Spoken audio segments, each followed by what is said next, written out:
I remember calling my agents and saying, you know, I think maybe I want to go into, if not retirement, semi-retirement, and you know, if I can't afford to keep my house, I'll sell my house. I don't know what else to do or where I'll go. Maybe go to New York where I have my closest friends. And then this happened, and I couldn't believe it. I really can't believe it. Well, just out of the blue, I got a call from my agents saying that they had this script of Matlock. So I got a script on a Friday, and I went and met with Jenny Erman on Monday. I loved the script right away. The twist at the end was what got me. Because when I was reading it at first, I thought, oh, this is, you know, episodic, and I've done that before. And then when it went into this deeper life is when it grabbed me. I thought, this means something. There's something to explore here. Christine, can you buzz me in? Hands are full. It's been so long ago because of the pandemic and the strike and all of that. But then we did go to Toronto. But working on that first episode was really difficult because from the very get-go, I had to have that full character come storming into that boardroom. Who are you? I'm sorry. I got a little ahead of myself in my excitement. I'm Maddie, informally. Formerly Madeline Matlock. And so I worked a lot on who she is, the depth of her, why she's doing this, the tremendous guilt she feels for failing her daughter, for not being able to rescue her. I read a tremendous amount of books about the opioid epidemic, and I was very curious how they would treat that. I wasn't sure yet. She gave us the arc of the whole season of what was to happen, and it's changed my life. It's wonderful. I've had a wonderful career, but I look back and I think, oh my God, this has never, ever happened to me before. Now remember, Hoboken, Brenda, First Baptist Church, Florida. Excellent research, Sarah. Really top notch. I've lost 100 pounds, and it all just coincided beautifully so that physically I'm capable of doing the show. I don't have to sit down. I can stand up all day long and walk and move and breathe and do so many things that I couldn't do before. And it's the confluence of these things, these opportunities. I can, you know, my wonderful costume designer is here today, Hope Hannafin, and she came out of retirement to work with us. And we were so excited the first fitting we had because she can actually go and buy things off the rack, you know, size 10, you know, and everything looks great and it fits perfectly, and they just have to take the hem up or, you know, this hem or even take it in, you know, and I'm like, oh my God, this is really happening, you know, and it's just so exciting and it's emotional. Kathy, right up here. I went to Armani. I haven't been there in quite a while, and actually a friend of mine, a very good friend of mine, whose husband had very recently passed away, and she had first introduced me to Armani. So, you know, I should charge her. And I was able to go because I had lost some weight and I was just able to fit into, you know, their largest size. And I called her and I said, oh, how are you doing? You know, you want to chat? And she said, no, I'm not really in the mood. You know, they were married many, many, many, many years. And she's a dear friend. And so I said, well, I'm going to Armani tomorrow. And then there's this text like about 30 seconds later, what time are you going to be there? We were in tears.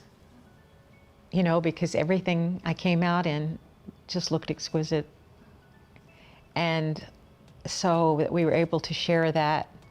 And we found the gown that I wore at the Emmys. And she gave me a pair of diamond earrings to wear, loaned me a pair, and is insisting that I take them with me for press in New York. So you can wear them with jeans, you know. And that she was able to be part of that with me that evening, you know, was really special. And I knew I felt great, I looked great, and the pictures on the red carpet were so different from any pictures I'd ever had taken on a red carpet. I just felt so relaxed and ready, and we had a wonderful little skit, you know, Anthony and Giancarlo, and it was a lovely night. Up until that time, it's been a very solitary journey. I wish I'd taken the advice then, that in fact, biologically, what happens is we get a message from a hormone in our brain called ghrelin, tells us when we're hungry, we eat. Then we get another message from a protein that says we're full, and that I experience an involuntary sigh. I think we all do. I mean, I've had friends who've lost like 20 pounds because they're actually paying attention to it. And so I started to do that. This was probably 7 years ago, because I was diagnosed with diabetes. It runs in my family, and I'd seen what my father had gone through. He had had a leg amputation. My sister, one of my sisters, is dealing with it very seriously, and it terrified me. And it just scared me straight. And I thought, I've got to do something. So I thought, okay, I'll just give this a go. And then I was making a movie up in Montreal. It was very cold, so I guess it burned up a lot of energy for me, and I started to lose some weight. And then I got really excited because I could see what was happening, so that kept me going. And I thought, okay, I'm just going to keep on doing this because it's working. And the more I kept succeeding, and there would be times when I would say, I'd get to a kind of a plateau and I would sort of slide back, but never too far. And then because I would feel my pants getting tighter, and they go, God, I don't want to go back there anymore. I'd had that experience so many times in my life and just not paid attention to it and said, I don't care, I'm just going to eat whatever I want.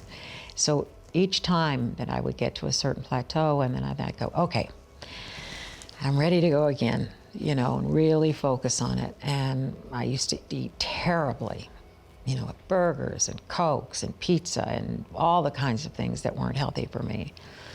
And I knew I had to stop eating all of that stuff and go on the medication to get my A1C down. And so that was all a mixture of what happened in terms of getting healthy.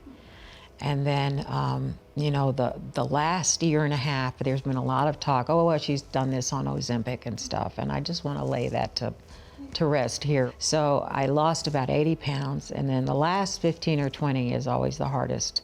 And so when Ozempic came out, I thought, okay, and I went to my doctor. She said, let's give this a go. So I was able to do the last. But I have to impress upon people out there that, this was hard work for me. But I was determined, and that's the word I used for myself. I was absolutely determined that I wasn't going to gain the weight back, and that I was going to continue to lose, and that's what I did. It's very hard to say, you've had enough. No, it's like, oh no, I didn't want to have the side in, I want more, and I pushed the plate away. I put it away, or if someone gave me a box of candies or whatever, I just either gave them to somebody else or just threw them in the trash. It became important to me. It became, and the more I did it, the better I felt. And the more in control I felt, like I said, because it wasn't some crazy diet that I was trying to follow. I was listening to my body. And then I felt in control. And wasn't any crazy psychological, trying to examine why I eat and everything. I knew why I ate. I think I ate because I was afraid. And I ate because it was a sort of FU to my self-esteem, saying, okay, so what? I don't care. I'm just gonna let myself go, or a bad relationship. And so now it's all one thing. It's being in control and then understanding. And when I use that word, it's not really in control. It's like I have the choice. Running back and forth from set has been great. So that's my goal. That's going to be my next thing that I'm worried about, because I won't be on set running back and forth. I want to do everything I can to keep my exercise up, because that certainly has contributed to keeping my weight off. So that's going to be the next challenge. I remember having dinner with some friends, and Diane Keaton was there, and she talked about turning 40 and becoming invisible. That was the first time I thought about it, because I think I felt invisible to begin with. And I think that invisibility can lead to a kind of inner despair.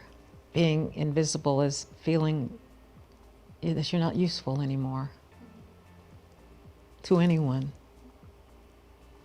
to the world, to your job. I often think, if I didn't do this as a living anymore, I'm sure I would face those days where I felt I haven't paid my dues. And there's this buildup, this feeling of angst, of dissatisfaction that you don't even really know why that's happening, because you haven't paid your dues for the talent you've been given. And certainly I get to an age where I think, I can't believe I'm 76. And you say, oh, if I want the show to run until for another 5 years, I'm going, oh, holy crap, I'll be 81. 76 and 81 seems 20 years apart to me. I'm so lucky. I'm so glad to have had this opportunity at the end of my career. I think people got confused and thought I was going to retire and everything. What I meant was, how can it get any better? And I don't want it to end. And I love it so much.